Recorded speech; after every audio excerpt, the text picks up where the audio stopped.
Setiap kejayaan seseorang pasti akan menempuh jatuh bangun dalam kehidupan.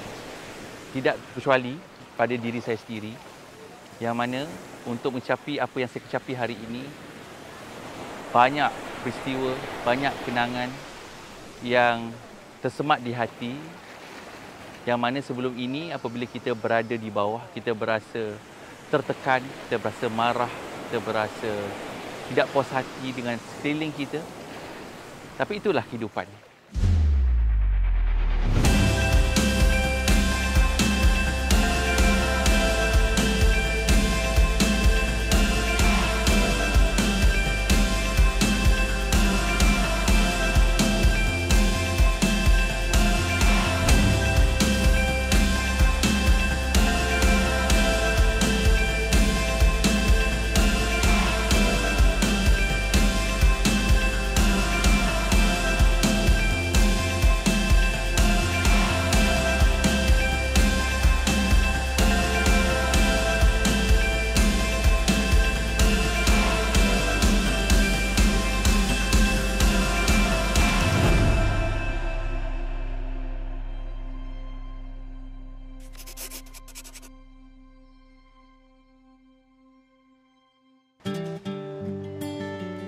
Assalamualaikum warahmatullahi wabarakatuh dan selamat pagi.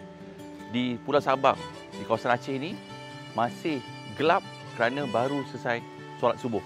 Dan di pagi ini juga saya telah bersedia untuk satu misi, yang mana ketika ini saya percaya ramai lagi yang mungkin masih tidur, tapi kita ada misi yang ingin kita capai. Untuk anda tahu, jom ikut saya. Oh, yang terindah di sana saat ku rendangkan tentangmu, Galah. Saya bersetuju dengan apa yang berlaku pada mulanya. Saya sendiri berada dalam pemikiran yang negatif, turut bersama-sama berada dalam keadaan susah payah tersebut sehingga saya terbawa-bawa. Sedangkan setiap dugaan pasti ada peluang dan ruang yang Allah cuba tunjukkan. Cuma alhamdulillah dengan izin Allah saya tidak berasa putus asa dan saya bangkit kembali selepas mengalami pahit jerih dalam kehidupan. Dan hari ini saya berjaya dengan apa yang saya cita-citakan. Sebagai manusia biasa, saya percaya semua orang akan melalui proses kehidupan, proses kesedihan, proses kekecewaan, proses rasanya perasaan putus asa. Tapi persoalannya, sampai bila? Sampai bila kita ingin termenung dan melihat kejatuhan demi kejatuhan? Sebab itu seharusnya apabila kita diuji, diduga, kita seharusnya bangkit. Bangkit dan terus mencuba dan mencuba lagi. Kerana pasti Allah tahu apa yang terbaik untuk kita. Dan kesempatan ini suka untuk saya berkongsi kisah inspirasi diri saya sendiri. Moga ia bermanfaat kepada anda di luar sana untuk sama-sama bangkit dan berjuang dengan matlamat yang kita impikan. Oh, sudah terlukis di sana kita pernah bersama di satu hari yang cerah. Kau ceritakan dongeng dunia penuh dengan cinta yang tak terlupakan.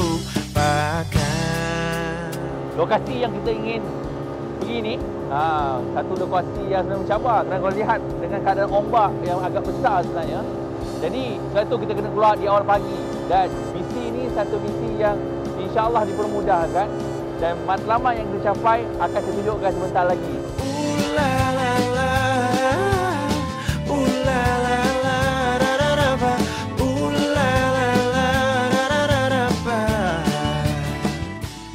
Setiap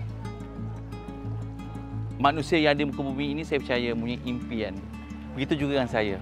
Apabila saya menjejakkan langkah kaki saya yang pertama di UiTM dalam bidang pelaburan saham, di situlah titik tolak untuk saya melihat satu ruang dan peluang yang ada sebenarnya untuk menjadi orang yang berjaya dalam bidang pelaburan.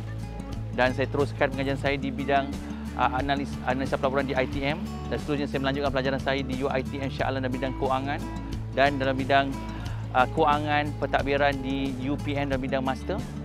Sehinggalah hari ini saya masih terus belajar dan belajar kerana saya sangat yakin dan percaya dengan ilmu yang ada, ilmu yang kita perolehi, ianya tidak akan merugikan dan ianya pasti membantu kita satu hari nanti. Dan itu yang saya lakukan dalam kehidupan sehinggalah saya keluar daripada universiti dan mula langkah pertama dalam bidang pekerjaan.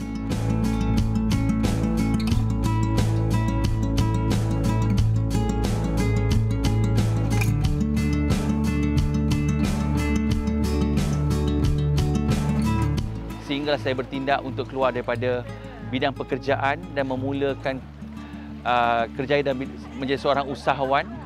Tetapi bukan perkara yang mudah. Kerana untuk menjadi seorang usahawan ni banyak perkara yang perlu kita lalui. Banyak realiti dunia yang ramai orang ingat, ramai orang sangka ianya mudah. Tetapi tidak mudah seperti yang disangka.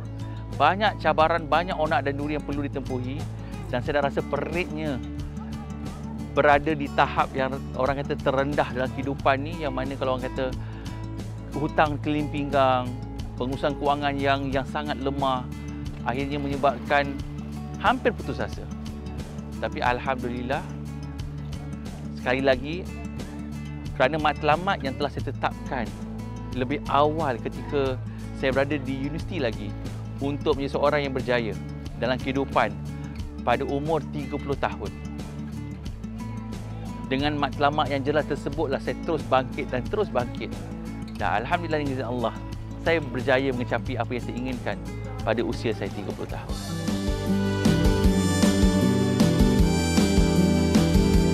Kita dah berada di destinasi yang ingin kita tuju dan sedang menantikan di manakah benda yang kita tak tengok ni. Benda rahsia tak cerita lagi kan. Tapi inilah perancangan yang dibuat di pagi hari. Dan sekarang dah sampai ke destinasinya, tapi kita perlu menanti.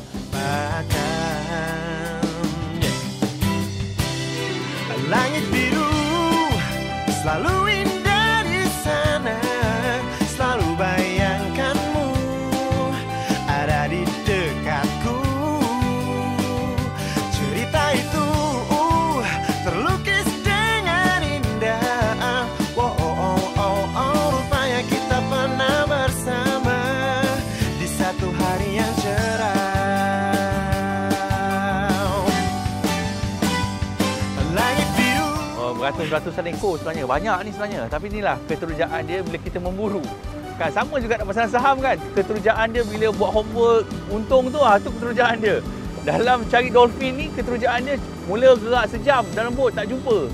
Kan macam alah, manalah dolphin. Sekali dia datang, ni seronok kan. Kepuasan, orang kata kepuasan bangun pagi, kepuasan orang kata dengan ombak yang agak besar, kita masih juga menerokai untuk mencari misi kita, mencari dolphin. Dan alhamdulillah ini tercapai. Semuanya dengan izin Allah. Dengan kata lain sebenarnya kita kena usaha, kena ada matlamat dan kita tahu timing yang betul. Sama sebenarnya bila saya relate balik tengok kehidupan hari ni, apa yang aktiviti yang saya buat hari ni sebenarnya sama seperti mana dalam kehidupan harian kita. Sama dalam kehidupan seorang pelabur, seorang pedagang. Serupa. Yang mana kita kena buat homework. Macam homework, apa maksud homework? Kita kena tahu apa yang patut dibuat di pagi hari. Cuaca macam mana? Hari ni okey ke tidak? Ya, ombak agak besar tapi masih orang kata okey. Cuaca panas, bagus. Sebab anda boleh lihat keliling ni penuh dengan dolphin ni. Di satu hari yang cerah.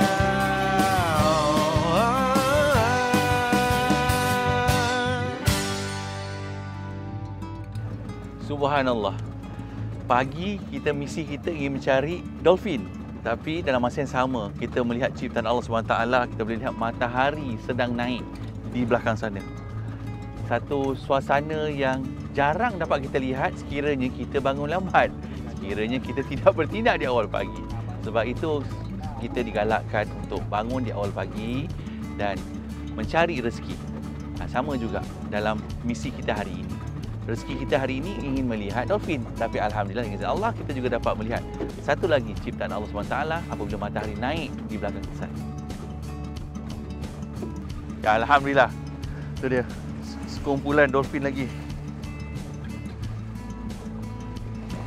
Dia seakan-akan jinak ya. Sebab dia bergerak, dia tak takut dengan bot yang ada, malah dia bermain-main di kawasan yang kita ada ni.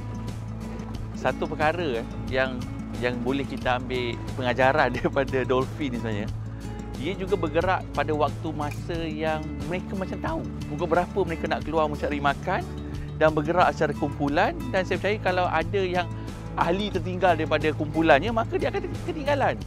Sama juga dalam kehidupan. Sebab tu kita perlu ada circle, perlu ada kumpulan yang positif untuk menggerak kita. Kita boleh lihat di sebelah kita, di depan mata kita.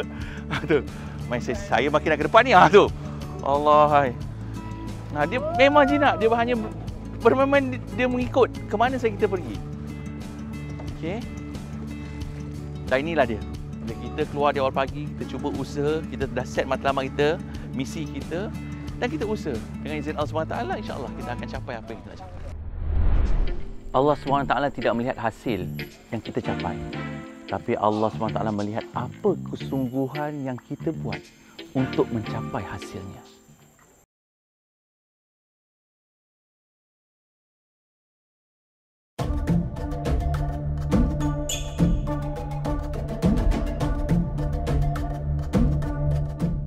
Tuan Jas, saya nak beritahu sesuatu lah Tuan Jas. Alamak, seramnya bunyi. Kenapa tu Ustaz? Memang macam masalah juga ni.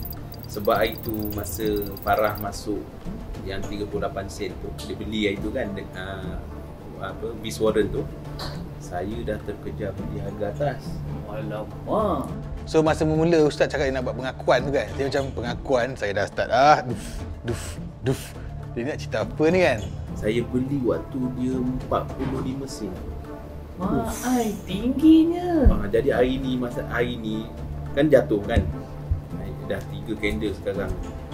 Sampai 34 sen hari. Macam mana Tuan Jas? Mula-mula je dah sampai-sampai terus Ustaz macam cerita pasal apa yang dia buat salah tu kan. Saya pun macam, doi. Mana buat Tuan Jas? Nak cut loss pun hari ni macam tak tahulah nak buat macam mana. Saya tak dapat buat keputusan tu yang betul. Ustaz, kita selalu ingatkan kita punya alumni kan. Kalau boleh jangan kejar harga. Sebab kita tak tahan tengok Farah untung itu hari dekat 7,000. Jadi saya pun ingatkan besok dia boleh naik lagi. Dia esok betul-betul dia tunggu. Tapi bila Ustaz masuk 40 sen tu, Ustaz dah kira tak berapa kat mana Ustaz punya exit? Tak, sebab saya rasa Farah untung, saya pun boleh untung. Risiko Farah rendah Ustaz. Farah beli pada harga yang rendah, Ustaz beli pada harga yang tinggi. Risiko Ustaz dah besar.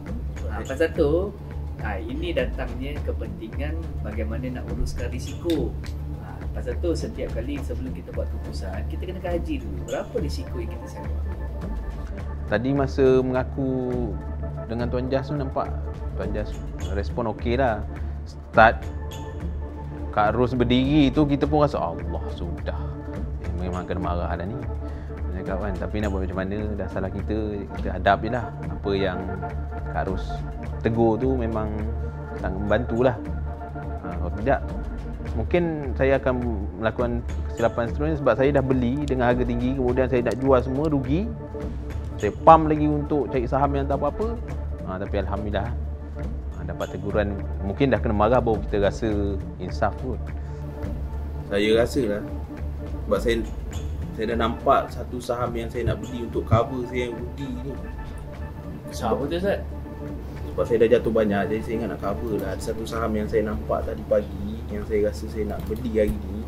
Tak, maknanya Ustaz ni, Ustaz nak cut loss yang sini ni. Walaupun belum sampai tahap yang kita nak cut loss, Ustaz nak ganti dengan counter ni dan Ustaz expect dia boleh bagi untung. Sebab saya nampak pagi ni dia buat reversal. Itu tak bagus Ustaz. Kita dah banyak kali dah ingatkan, tak boleh. Maknanya Ustaz pilih ni, yang pilih counter yang baru ni dalam keadaan Ustaz tak rational. Kak Ros tak, dia sebenarnya selalulah beli kita kejar harga ni. Dia bukan seorang, dia ramai kita jumpa. Tapi sebenarnya ni nak cakap kami pun belum macam tu. Cuma janganlah ulang benda yang sama. Apa yang Ustaz nampak dalam THAV ni? Saya tak nampak benda pun. Saya nampak yang warna hijau. Apa yang hijau je? Hijau aja dia ingat boleh buy ke? Aha. Tak boleh Ustaz, tak boleh. Saya boleh kata Ustaz tak boleh trade. Sebulan kita tak bagi trade. Oh siap. Tak boleh. Attitude macam ni tak boleh Ustaz. Trader kalah dengan emosi. Mula-mula coaches dah macam okey lah, dah calm down kat Ustaz. Tapi Ustaz tu lah dia masih beremosi lagi. Dia nak cover pula loss dia tu, nak masuk lagi counter. Dah lah counter, tak apa-apa dia nak masuk kan. Saya tengok coaches dah berdiri-berdiri dah semua, dah macam nak balik meja tu lah. Saya faham, kadang-kadang bila kita rugi ni, kita start emosi. Lagi-lagi kalau rugi tu besar, mulalah kita dah nak fikir macam nak cover rugi tu. Tapi Ustaz pula tiba-tiba pula dia datang pula dengan idea aneh-aneh dia kan. Saya macam, apa hal pula kau nak beli benda ni? Kau tahu saham ni macam lain macam, kau nak beli saham tu buat apa? Kalau kita, biasanya kalau kita ni panik, kita relax dulu kan. Tapi dia tak, dia terus-terus nak cari solution je. Because coach kat depan tengok dia, dia macam nak beli sekarang juga. Tu yang dia buat lagi, tu yang nambah lagi kena marah tu. Bila Ustaz bawa emosi ni, letak 100,000 pun Ustaz boleh habiskan macam tu je. Itu bukan ultimate, bukan itu matlamat kita nak. Kita ada ilmu ni kan. Bila kita ada ilmu, kita kena buat decision yang berdasarkan ilmu. Kalau Ustaz based on kita nak cover loss, percaya cakap saya Ustaz, kami dah lalu dah. Kak Diba pun dah pernah lalu, Jas pun dah pernah lalu. Jadi kita nak protect you all daripada tak buat benda yang sama je. Tapi itulah, memang semua orang pada mulanya buat kesalahan ni. Saya pun dulu buat macam tu juga. Bila saya panik, saya cepat-cepat nak cari counter lain, nak beli supaya boleh cover loss saya. Itu biasa. Itulah. Tapi nasib baik Kak Ros tak marah sangat lah. Dia cuma nasihat tapi volume up sikit je. Saya faham juga macam Kak Ros, Kak Diba, Tuan Jas, dia orang kadang-kadang dia orang tegas, dia orang strict, kenalah strict. Pasal ini melibatkan pelaburan. So kalau kita macam main-main, kita pun, dia orang pun tak sound kita, dia tak ajar kita. Kita masih buat benda yang sama, buat salah yang sama. Tu sampai kesudah tak buat duit. Maknanya elok kita ada guru-guru macam ni, sampai haji bawa rotan semua tu kan, nak kasi kita takut supaya kita jangan buat salah lagi. Bila kita buat salah sekali, kita learn from the mistake lah, jangan buat salah lagi. Kalau dia orang macam tak apa, sama bila-bila pun macam tu je. That's why kita perlukan coaches yang garang sikit lah untuk watch out kita punya kesalahan tu. Sebenarnya bukan tujuan kita nak marah Ustaz Jefas, Ustaz Farah, tak ada terniat dalam hati kami pun nak kata nak tinggi suara, nak marah, tak. Tapi kami nak tengok you all tak buat kesilapan yang sama je. Kita pun dah pernah rugi puluh-puluh ribu, ratus-ratus ribu dalam pasaran kan. Kita untung ada haji yang marah kami waktu tu. So jadi fungsi kami, kalau Ustaz buat salah, kat sinilah kita nak betulkan. Kita betulkan yang biasa. Kita biasakan yang betul. InsyaAllah. Okay? Boleh. Okay Ustaz? Ustaz okey kan Ustaz? Okay. Saya pun selalu rugi juga. Tapi kita kena maintain cool. Saham is cool. Alhamdulillah dengan AA ni, bila ada coaching yang memimpin kita, tegur kita, dia sebenarnya kita ambil sebagai sesuatu perkara yang positif lah untuk kita perbaiki kita punya kesilapan dan tak lakukan kesilapan macam coaches pernah lalui. Jadi dapat meminimaliskan lah. Itulah kita. Jadi dengan kawan-kawan pun banyak beri sokongan macam DJ Fast, bantulah. Jadi kita dapat positif balik apa kesilapan kita tu. Dan kita selalu kena tengok bila masa dan ketika the right moment untuk masuk pasaran saham. Kalau macam market tak berapa, sentimen tak berapa nak bagus sekarang ni, pilihan yang ada buat kita untuk pedagang ialah duduk di tepian. Okay, sampai kita nampak signal reversal, strong reversal, harga tu macam nak naik, melantun naik ke atas, keluar candle hijau, keluar yang pattern-pattern yang Ustaz dan DJ Fast semua dah belajar tentang apa reversal candle yang power, baru kita masuk membeli. Okay Ustaz, sebab tu Haji Asri ajar kita tak boleh lawan pasaran. Kalau pasaran menunjukkan tanda kelemahan, buat apa kita nak melawan arus? Jadi tunggu masa yang sesuai. Akan tiba masanya. So pasal tu kita kena mahirkan, mantapkan ilmu pelaburan saham ni supaya bila masanya tiba, kita dah bersedia untuk ambil peluang daripada apa yang sedang berlaku sekarang. Betul. So kita perlu ingatlah apa yang Haji sharing dengan kita tentang 7RM. Salah satu 7RM ialah right moment. Okay? Jalan masuk pasaran bila timing dia betul untuk kita masuk. Terima kasih Tuan Jas kerana nasihatkan saya. Aku cakap Puan Ros, Kak Diba, insya-Allah saya akan tunggu momen yang baiklah untuk masuk pasaran. InsyaAllah. Lega sikit lah rasa. Tadi saya rasa macam nak balas dendam juga rasa nampaknya. Apa, steady Ustaz. Tak apa Ustaz, kita fokus pada misi kita. Kita nak achieve lagi, tak banyak pun sebab kita dah achieve dah 7,000. So kita nak achieve lagi 3,000, which is 20% lah. So kita fokus dengan apa yang kita punya misi dulu. Baik. Kita belajar dari kesilapan kita lah. Dari sini, kita bangkit, kita berani bangkit dan tolong orang. Yo. Bangkit. Bawa semangat sikit. Jangan sembrono membuat tindakan dan keputusan dalam dunia pelaburan. Kerana kitalah yang seharusnya bertanggungjawab atas tindakan kita. Kerana akhirnya untung dan rugi kita yang akan menikmati hasilnya.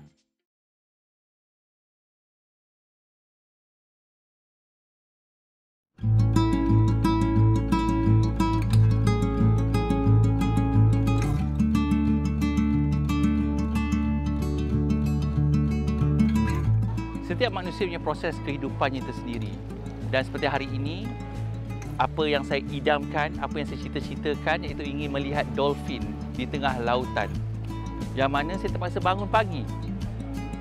Sebelum subuh, kita telah membuat persiapan diri dan seusai solat subuh pagi, kita telah keluar ke jeti dan menaiki bot merentasi lautan yang bergelora sebenarnya.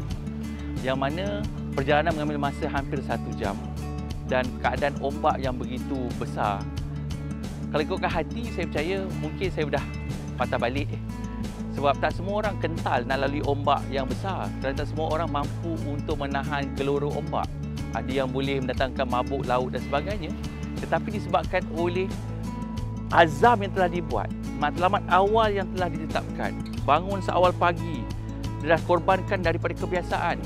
Dan kita menuju ke destinasi yang kita inginkan.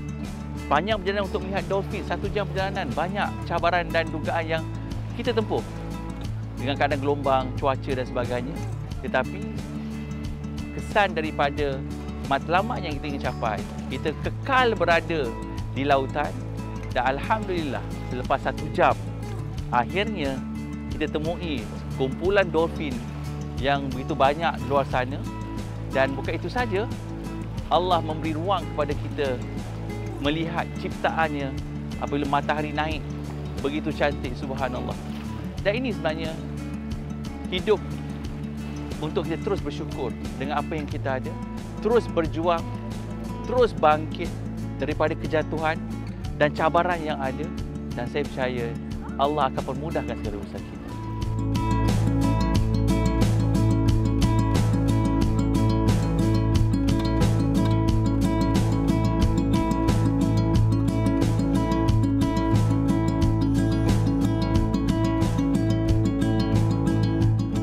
Begitu juga dalam dunia pelaburan saham.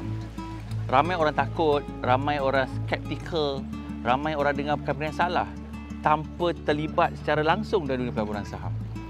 Kerana pelaburan saham ini juga adalah satu sumber kekayaan yang seharusnya kita rebuti. Jadi bagaimana persediaan kita untuk terlibat dalam pelaburan saham ini? Pastinya ia perlukan ilmu, ianya perlukan guru yang betul yang boleh membimbing kita untuk ke arah kejayaan. Dan secara apa yang saya boleh rumuskan adalah semua perkara untuk kita terlibat, kita perlukan usaha. Kita perlu berusaha untuk capai apa yang kita capai. Dalam pelaburan saham, kita perlu berusaha mengkaji saham-saham yang kita inginkan. Saham-saham yang asas fundamental yang baik. Saham-saham yang mempunyai signal untuk kita membuat pembelian. Jadi ini sebenarnya saham adalah sebahagian daripada kehidupan. Sebab itu saya sebenarnya suka untuk berkongsi di luar sana untuk anda sama-sama terlibat dalam dunia pelaburan saham. Kerana hari ini dengan kos sara hidup semakin meningkat, dengan yuran pendidikan anak yang semakin meningkat, dengan harga barang-barang semakin meningkat, kita perlukan satu sumber alternatif yang mana kita perlu berusaha dari sekarang, iaitu dengan disiplin menyimpan. Itu juga usaha. Disiplin menyimpan dan kita mencari ilmu pelaburan yang sah dan patuh syariah. Kerana akhirnya kekayaan sekiranya kita dapat bukan sumber yang syariah, sumber yang tidak berkat, tidak bermakna. Sebab itu kita perlu fahami produk pelaburan kita, fahami risiko pelaburan kita. Tahu bila masa ingin masuk membuat pembelian saham kita. Tahu bila masa kita patut keluar daripada pelaburan kita. Dan itulah usaha yang kita lakukan. Dan saya percaya dengan usaha yang kita lakukan, dengan pengurusan kewangan yang baik, dengan matlamat pelaburan yang jelas, saya percaya kita akan memberi kejayaan. Yakinlah, untuk kita capai kejayaan, kita perlu kesungguhan, kita perlukan kerajinan, kita perlu bekerja kuat, dan kita perlukan guru, kita perlukan ilmu untuk meneruskan kehidupan dan mencapai kejayaan di masa hadapan. Sebab itu saya seru kepada anda, pada yang serius ingin menggandakan wang melalui pelaburan yang sah dan patuh syariah, ayo sertai kami di Asri Ahmad Academy, yang mana lebih 90,000 orang telah hadir, dan sekurang-kurangnya ia titik mula untuk kita melibatkan diri dalam dunia pelaburan saham yang sah dan patuh syariah, dan secara tak langsung dapat memberi manfaat pada diri, keluarga, bangsa, agama dan negara. Kepada anda suri rumah tangga yang ingin membantu keluarga, pada suami yang ingin mencari sumber tambahan, kepada anda anak-anak muda yang ingin mencari sesuatu untuk masa depan, ayo sertai kami untuk kita sama-sama belajar bagaimana pelaburan saham boleh membantu kita menggandakan wang yang kita ada untuk kita gunakan, untuk kita nikmati pulangan lebih baik, dan kita boleh meminimalkan kerugian. Ayo bangkit, sertai kami di asriahmadacademy.com. Di sebalik kejayaan JAS hari ini, pasti ada pengorbanan yang telah dilakukan untuk capai ke tahap hari ini. Ianya tidak mudah, ianya tidak datang dengan suatu mimpi ataupun wahyu yang datang secara tiba-tiba. Tetapi apa yang saya buat adalah saya berguru dengan pelbagai jenis guru yang ada bagi mempersiapkan saya untuk mencapai impian dan cita-cita saya untuk meluangkan lebih banyak masa bersama keluarga dan anak-anak saya. Kita cuba pecahkan dua lah, yang mana yang kita boleh swing, yang mana kita boleh buat intraday trading tu. Kalau macam tu kita pecahkan ke 30-20 macam tu. 30-20 dengan dua sektor. Ya, kita yang saya nampak sekarang ni sektor glove. Orang yang berjaya, orang yang berani bertindak melakukan sesuatu yang baru dalam kehidupan. Ayo bersama kami di program Berani Melambung. Layari www.asriahmadacademy.com. Kita jumpa nanti. Ayo kita bangkit bersama. Tengah relaxing, saham is more than just investing. Gandakan profit walau tengah relaxing. Start investing. Walau tengah relaxing.